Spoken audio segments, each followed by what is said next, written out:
Like I said, I read through all the drafts, both from starting from the initial one to the second one to the third one to the fourth one. So I noticed that the third one I really don't need it. I don't like it. I deleted it. Then the very first one, I read it, and the last one, I said that it's the no no no the second one, because the first one has abbreviation and dashes, which I instructed it to remove. Then the second one, which does not have abbreviation and dashes, and the last one, right? So I read through it, and I saw that the first one has integration of some certain model to divide to define. Now I'm specifically talking about the first section, which is uh,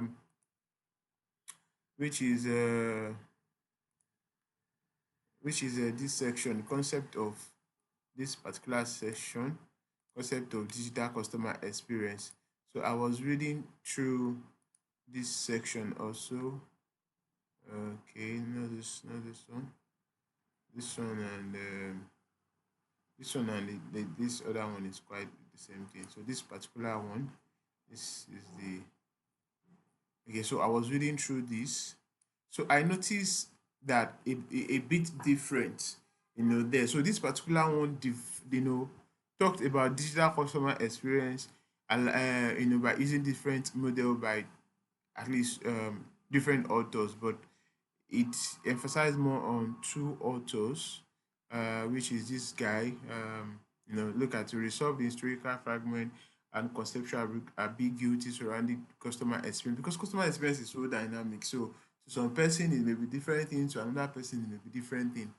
To some person may be speed, to some person may be honesty, to some person may be transparent, to some person it may be reliance, to some person it may be trust. So, and all of those things that I just mentioned also serve as a model for service quality. But the experience of customer, will now be determined or can be defined by how well they perceive the organization to be reliable, or to be responsive, or speed. And now in the context of what I'm doing is this project is on a loan firm, so which means the service quality of that loan firm will be modeled around the all that I mentioned, and the experience of customer would also be a response to those model, the responsiveness, the speed, and all of that. So whether that is in our objective, we can, we've already talked about that. Whether the part of which we are measuring, we already talked about that in the chapter one. But generally speaking, from from my perception and my knowledge base, that is what I thought it to be, right? So and now when I was now reading, and I saw this guy Becker and Jacola 2020 conducted a meta theoretical analysis categorizing the existing literature into two dominant research traditions, saying that customer experience as response to managerial stimuli. you know. So then it says the traditional rooted in tradition, it posits that customer response is a direct reaction to stimuli design, implemented and managed by service provider, including user interface design, automation, notification, and onboarding workflow. So now he's saying that customer experience can be defined by the management structure, operational management structure, so to say. Then now narrow it down to a service company, meaning that because it is a fintech, so meaning that how the interface of their app is, how interactive it is, how well they get notification about whatever it is that they are processing and the app, and how they get to sign up, which is the onboarding. Because you will find that there are some app signing up, and those are the things that compound together to to inform customer experience, or to build up customer experience. Whenever I'm downloading apps, I've seen review where customers or users are complaining that signing up is difficult. Such things will create a negative experience for users. So this particular model is not defining it in this manner. Then the next one now go. I'm not lecturing. I'm just trying to let you see the understanding of what I'm doing. Then this one I say customer experience as responses to consumption processes. So that means uh,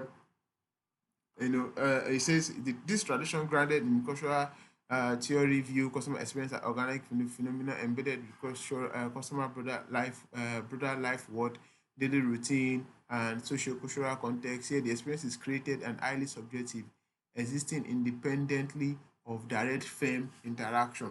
So this one is defining customer experience outside of their interaction with a firm, as the case may be with our study, let's say the case study, outside of their interaction with the firm, what they now tend to experience in a broader life something.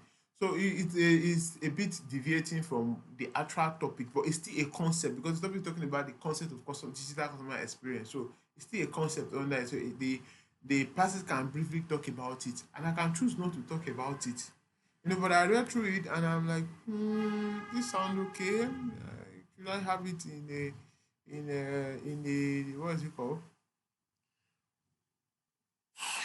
In that passage, whereas this particular part does not have it. This part does not have it. This part does not have it. And I went back to the AI and I interacted with it and I said, where's the AI? Where is the interaction now? Where is the conversation? I said, where is it? I observed that digital customer experience section, uh, the newly drafted section, did not include some points you highlighted in the very first draft. Why is it that? Don't mind my typography error. Then it further tell me that, yeah, you notice this because in my previous response, I made a strict pivot to focus only on the approximately 20 papers originally in your biography. When you pointed out that I have not been referencing your uploaded journals, where is it? Okay, I was concerned that introducing those high-level international framework from my initial conceptual guide, such as Becker and meta theory and fields. Now, this indicates to me that it is the AI that generated this itself. So, if it is real or if it is not, then it beckons on me to actually confirm what what this is. I can just copy it, then I'll check it later. Then it says, then this particular guy, this guy is real because I saw this guy, Jonah, which I know is a renowned person in this particular field of study. So, Phil, in fact, I have the journal. I just didn't use it the other time because it was 2014. Uh, Phil Carlos 2014 strategic Vanguard uh, topology would cluster your thesis with external paper that were not in your original file. Consequently, I removed them to keep your local citation front and center. However, you are entirely correct to want those points back. Combining those advanced theoretical model with your uploaded uh, local and international paper create a much stronger literature review, right? So then is I've lost the this thing. Okay, it established a multi-layer academic narrative. Becker and Jack Kohler provide the ground definition. Phil Klaus provide the strategic roadmap for precept, and your other uploaded paper like Lemon and Vaoff, Samuel, Uzili, Truskis provide the concrete operational mechanics. I have completely rewrite, so it has rewrite it and all of that. So I could then, yeah, so I mean, I would then copy and paste it in another separate place, read through it, and see if I'm okay with it or not. So, right, okay, so yeah, I just quickly thought to share that with you guys so that you can further have an understanding of how to react with AI, and it's not necessarily mean that I understand this thing before, but because I've trained myself to always read whatever it is I'm even getting from AI, to be self-aware of my, the risks that is involved. And remember the framework that we talk about, in the effective use of AI, which state that the responsibility is on you to discern, what you are getting from AI. So reading it will sort of give you an understanding, you question, you argue.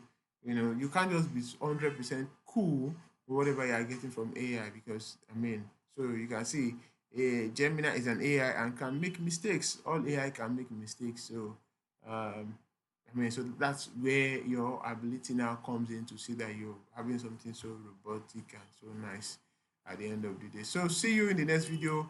And I promise in the next video we'll be talking about chapter 3. Yeah, we'll be talking about chapter 3. So see you guys soon.